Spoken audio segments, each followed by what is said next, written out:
Pemirsa, Ketua MK dan Ketua KPU menjadi tumbal atas majunya Gibran Rakabuming Raka sebagai cawapres. Jika November lalu MK memecat Ketua MK karena putusan nomor 90 yang meloloskan Gibran, maka kali ini giliran Ketua KPU yang kena sanksi etik karena menerima pendaftaran Gibran.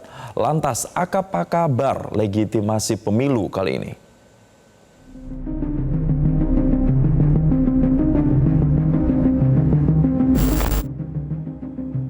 Senin 5 Februari 2024, Dewan Kehormatan Penyelenggara Pemilu atau DKPP memberi sanksi peringatan keras terakhir kepada Ketua KPU Hashim Asyari.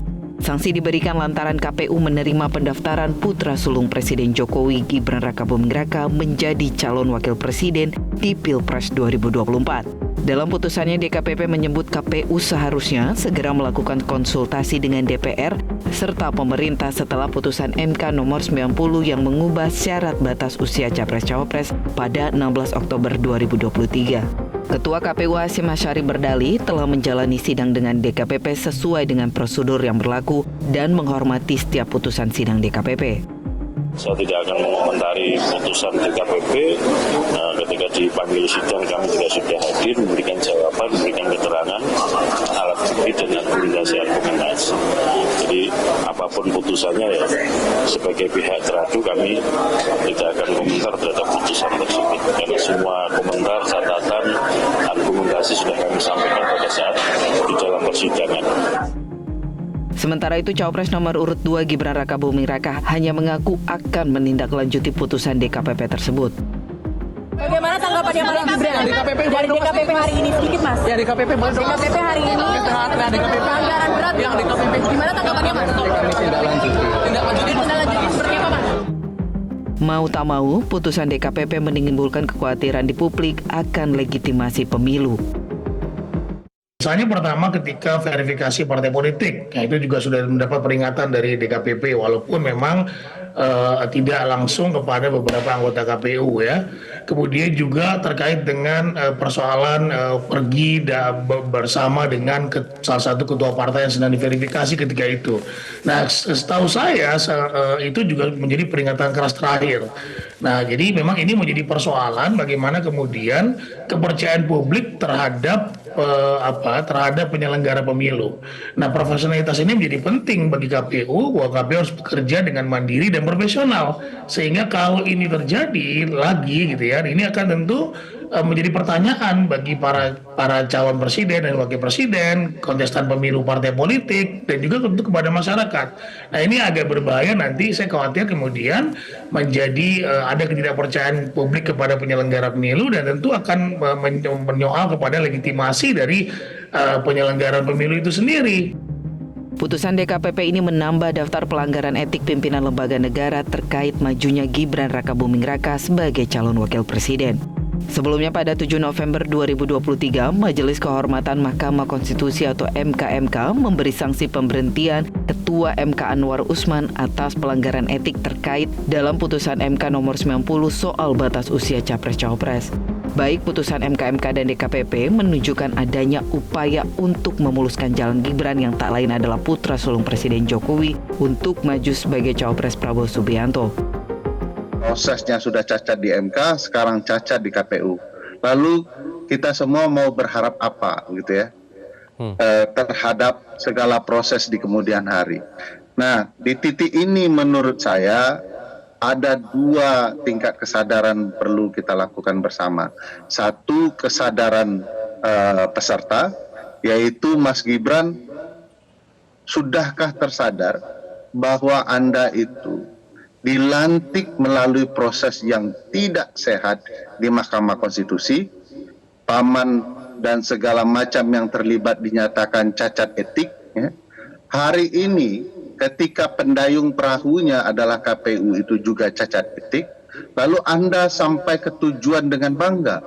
Ini pertanyaan menurut saya cacat secara konstitusional seluruh tahapan dan ada yang merasa ingin tetap melanjutkan. Putusan MK dan putusan KPU yang meloloskan Gibran Rakabuming Raka sebagai cawapres memang tidak berubah. Namun, setelah MK menjatuhkan sanksi kepada Ketua MK dan DKPP memberikan sanksi kepada Ketua KPU, maka wajar jika akhirnya rakyat memberikan sanksi politik pada cawapres yang mereka loloskan. Tim Liputan, Metro TV. Pemirsa, putusan MK dan putusan KPU yang meloloskan Gibran Rakabuming Raka sebagai cawapres memang tidak berubah. Namun setelah MK menjatuhkan sanksi kepada Ketua MK dan DKPP memberi sanksi kepada Ketua KPU, maka wajar jika akhirnya timbul pertanyaan, apa kabar legitimasi pemilu kali ini?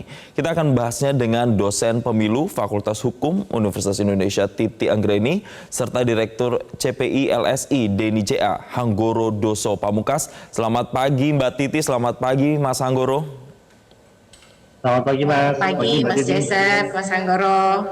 Ya, terima kasih telah bergabung bersama kami di Selamat Pagi Indonesia. Saya mau ke Mbak Titi dulu. Kalau dikatakan apa yang terjadi di MK sampai kemarin terjadi di KPU ini adalah cacat etik begitu ya, konteksnya dalam kasus Gibran ini, pencalonan Gibran. Nah, apakah Anda melihat bahwa pemilu kali ini kehilangan legitimasinya, Mbak Titi? Ya, soal legitimasi itu kan kita juga harus melihat rangkaian proses ya. Prosesnya ini masih terus berlangsung sampai dengan nanti kita pemungutan suara dan akan mendapatkan penetapan hasil. Jadi apa yang terjadi sebelumnya pasti itu akan digunakan terus oleh pihak manapun untuk memberikan penilaian terhadap seluruh rangkaian pemilu, terutama bagi mereka yang kalah ya. Karena bagaimanapun ada persoalan, baik dalam ketika dimulainya pencalonan, lalu kemudian ketika pencalonan ditindaklanjuti oleh KPU, itu akan terus dinarasikan. Itulah konsekuensi ketika misalnya ada kontroversi dan permasalahan terkait dengan pelaksanaan tahapan. Putusan DKPP itu kan pada dasarnya mengatakan bahwa KPU itu memang tidak punya pilihan lain selain melaksanakan putusan Mahkamah Konstitusi, karena putusan Mahkamah Konstitusi bersifat final dan mengikat atau erga omnes begitu.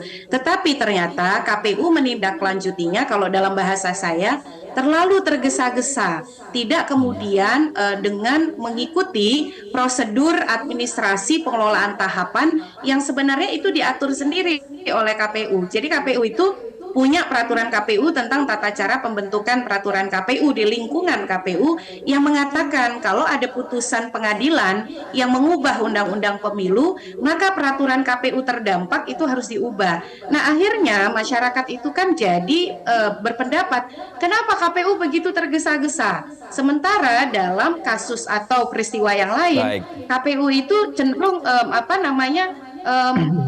membiarkan. Saya ambil ilustrasi ya Mas Jason ya sebelumnya. Di putusan Mahkamah Agung tentang keterwakilan perempuan, di putusan Mahkamah Agung tentang pencalonan mantan terpidana, sampai hari ini KPU tidak melakukan perubahan peraturan KPU yang terkait begitu. Jadi di sini yang menjadi persoalan yang tidak terhindarkan, akhirnya akan ada penilaian bahwa pemilu kita diselenggarakan selain ada persoalan etik juga dilakukan dengan tidak tertib hukum, tidak berkepastian hukum, tidak profesional, yang pada ujungnya nanti keraguan soal legitimasi begitu. Baik, ya artinya memang bahwa KPU ini dinilai tergesa-gesa karena tidak kemudian merevisi aturan yang sudah ada dalam PKPU itu adalah satu hal. Tapi kalau kita lihat secara garis besarnya kan Mbak Titi, ini mulai dari pencalonan sampai dengan tahapannya, seperti Mbak Titi katakan tadi, itu sifatnya sudah kontroversial sampai dengan kali ini. Bahkan sivitas akademika saja sudah turun untuk mengkritisi lebih dari 30 kampus. Pertanyaannya, kita sebagai masyarakat masih bisa optimis nggak kalau pemilu ini yang minggu depan, ini pas kali minggu depan, ini benar-benar kita bisa jalankan dengan demokrasi yang adil?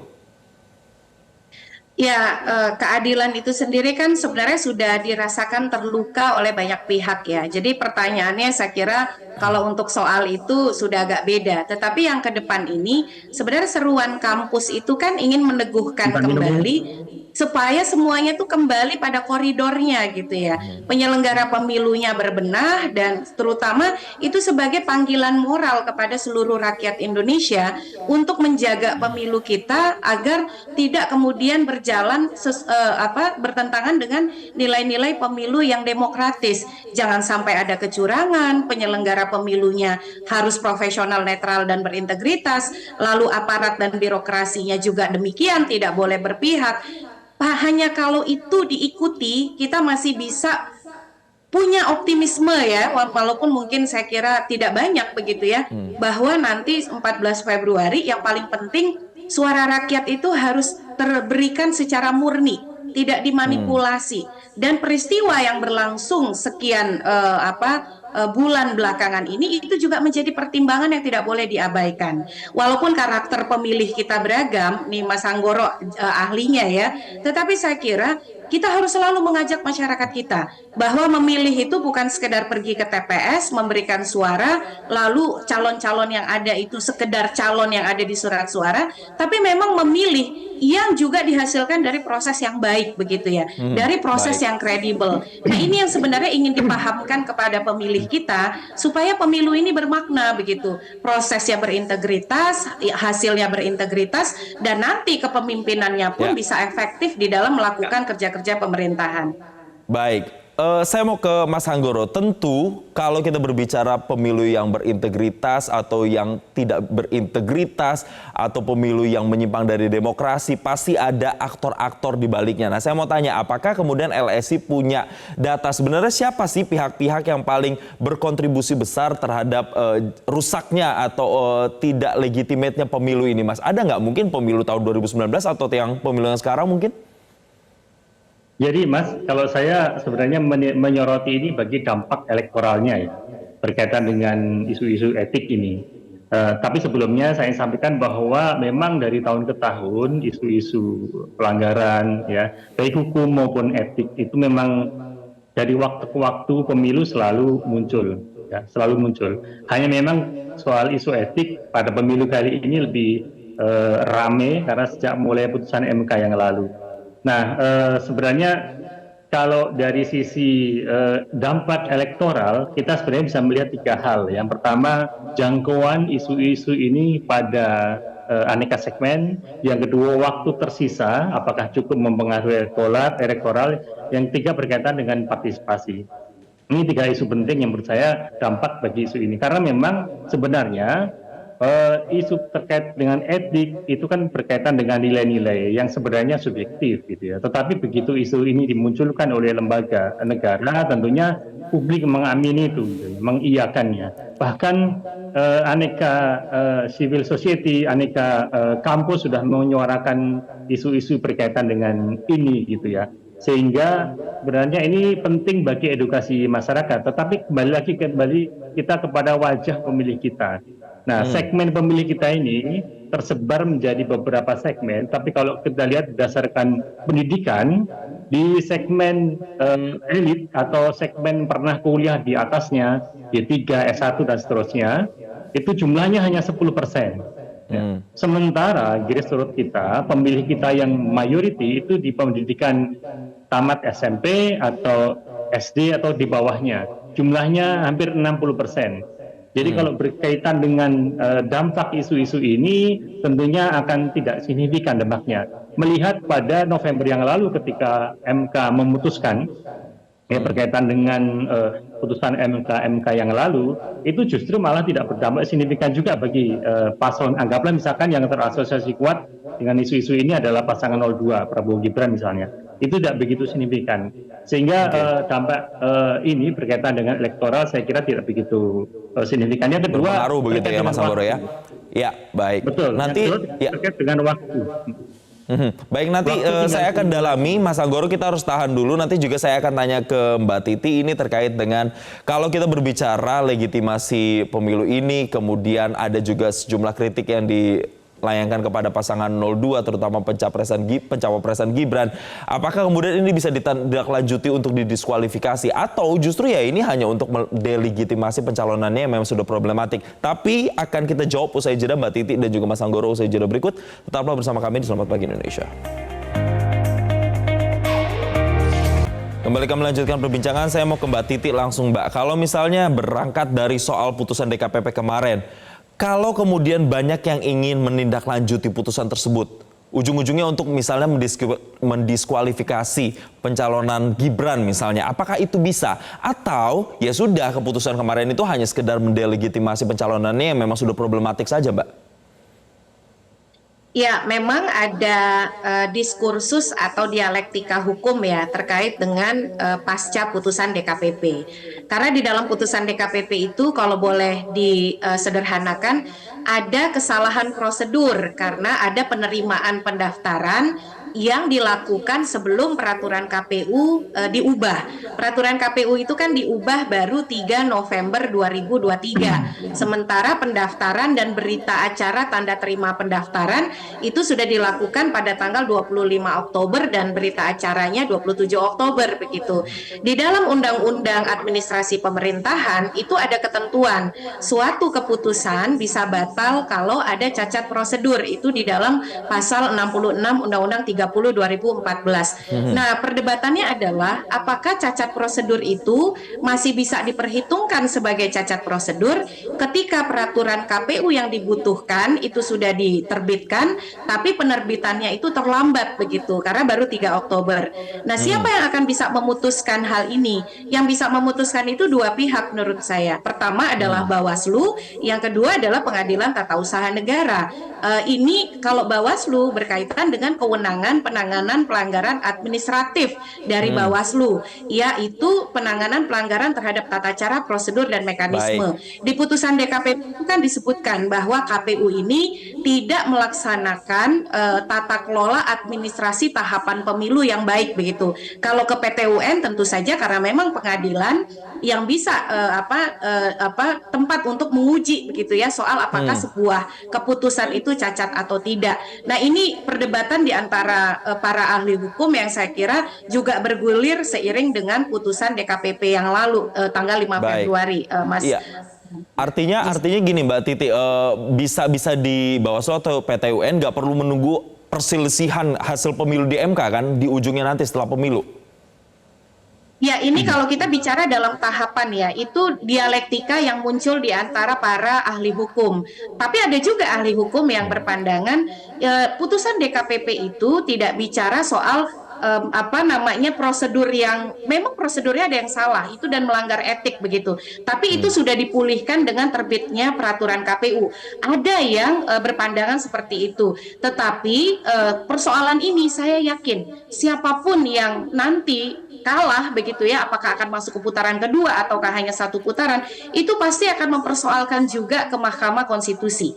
Jadi kalau kita lihat nih, nanti kita harus cek, saya mengetahui beberapa pihak yang punya kemungkinan akan mempersoalkan ke Pengadilan Tata Usaha Negara sebelum pelaksanaan pemilu. Tapi kalau sudah selesai pelaksanaan pemilu, maka pintunya itu hanya bisa melalui Mahkamah Konstitusi begitu. Baik, nanti saya akan bahas karena tadi Mbak Titi juga sudah menyinggung soal 1 putaran, 2 putaran, tapi saya mau ke Mas Anggoro dulu nih Mas. Mas Anggoro, ini ada data menarik yang saya baca baru saja tadi pagi. LSI ini melakukan survei. Surveinya itu dilakukan kepada PNS, guru, dan juga dosen. Yang saya tanyakan begini, dosen-dosen, guru-guru besar itu baru saja melakukan rangkaian aksi protes. Tapi ternyata hasil surveinya LSI menunjukkan bahwa elektabilitas 02 ini justru unggul di kalangan PNS, guru, dan juga dosen. Alasannya apa tuh Mas? Ya Mas Jason, berkaitan dengan riset yang kepada ASN, dosen, ya ini sebenarnya bukan dari lembaga LSI NINJA, tapi dari LSI lembaga, bukan dari kami. Tapi bisa kita lihat bahwa memang betul di segmen elit pun yang berpendidikan tinggi pun tidak serta-merta berafiliasi ke salah satu calon serta-merta. Misalkan selama ini kita asumsikan, kita tahu dari berbagai data untuk pendidikan tinggi ini pada Anies Muhaimin misalnya. Ini menunjukkan, data tadi menunjukkan bahwa memang tidak serta-merta di segmen elit ini ke salah satu paslon itu saja. Jadi memang menyebar. Tapi kalau kita lihat, tarik lagi ke data-data yang lainnya yang relevan, bahwa memang di segmen elit ini sendiri pun kepuasan kepada kinerja Jokowi juga tinggi. Artinya yang terasosiasi kuat dengan Jokowi ini kan paslon nomor 2 misalnya. ketika segmen ini juga kepuasan kinerjanya juga dianggap tinggi, maka sudah mengkonfirmasi sebenarnya itu data itu bahwa memang segmen itu sebenarnya juga kuat pada paslon tertentu gitu. Nah, yang menariknya adalah ini kan waktu tinggal tersisa 7 hari lagi. Ya. Nah, seberapa besar dampak isu-isu ini kepada para paslon jika dimanfaatkan tanda kutip begitu ya oleh paslon Amin maupun Ganjar Mahfud untuk mendulang suara terkait dengan isu ini. Jika isu ini dianggap menjadi isu negatif bagi Prabowo Gibran, ini waktunya tinggal 7 hari lagi. Siapa yang paling banyak mendulang suara tentunya diperebutkan kalau memang tumpahan suara dari Prabowo Gibran atas isu negatif misalnya ya, lari ke pasangan 01 maupun 03, mereka akan berebut di segmen itu, tapi di segmen itu akan lebih banyak diuntungkan pasangan Anies Mohaimin di segmen ini. Tapi sekali lagi waktunya hanya tinggal 7 hari lagi, dan berkaca pada isu-isu yang lalu, pada putusan yang lalu, dampaknya tidak signifikan, justru malah melambungkan, malah isu-isu ini justru malah membuat dipercakapkan ya di dalam media Prabowo Gibran ini berulang-ulang sehingga semakin populer. Ya, artinya ada kesimpulan menarik bahwa di tengah kritikan banjir, kritikan pedas, kemudian sejumlah aksi begitu ya, itu justru tidak berpengaruh signifikan terhadap elektoral para paslon. Saya mau kembali ke Mbak Titi tadi karena sudah menyinggung soal pemilu 1 putaran dan juga 2 putaran.